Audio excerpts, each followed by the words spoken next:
Imagine living your peaceful life in the city with your family, then you're asked to become king in your hometown. That is the situation Adedunjoye finds himself in. Episode 1 of Seven Doors shows us how he lives a peaceful life with his very lovely family. Suddenly, he's asked to become the next king or Onilara of Ilara Kingdom, his hometown. Interestingly, Adedunjoye was completely against the idea and said he wasn't interested. However, his wife Amaka kept urging him on to take the role as she promised to give him her utmost support. Sometimes it's great to listen to your instincts and stick to it. If only Amaka knew what was ahead of them, she would probably have never thought twice of the idea. Despite the God's decision to make Adedunjoye the king, certain chiefs, including the Otun and others, who were known for destroying others through land sale, were also busy taking bribe from Prince Adeoye, promising to make him king. In episode 2, Adedunjoye, after he agreed to be king, had to undergo very challenging rites, but he becomes victorious and is crowned the king. He then puts in place very strict rules to change the evil sale of land and land disputes in the town. In episode 3, the gods begin to bring various calamities to Ilara Kingdom, including claiming the life of the first daughter of the king, Adedunjoye.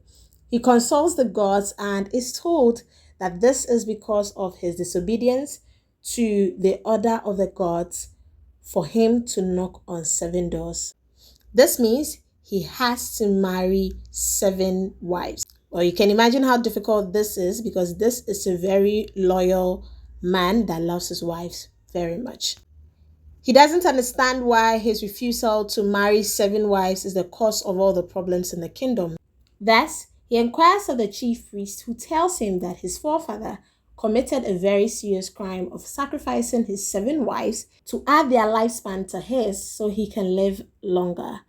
Thus, he had to knock on 7 doors to appease the gods, which is marrying 7 wives. If you've watched to this point, comment below, I refuse the curse of my forefathers. I refuse the curse of my forefathers. That way, I'll be able to know exactly where you watched up to in this video. Let's move on.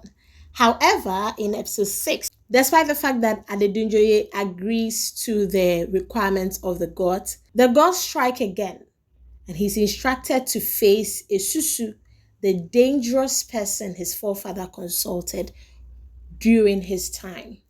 Now, episode 7 will show us how this encounter will pan out. This series is definitely not complete because we need to know what happens to the king, his wife, and would the other 6 wives be able to survive in the palace. 7 Doors is given horror. If you've not seen proper Nigerian horror movie, this is the movie to go. Have you seen 7 Doors? What do you think about it? And what are your expectations for season 2? 7 Doors is showing now on Netflix. Go watch it and come, let's talk about it. Love you. Screw.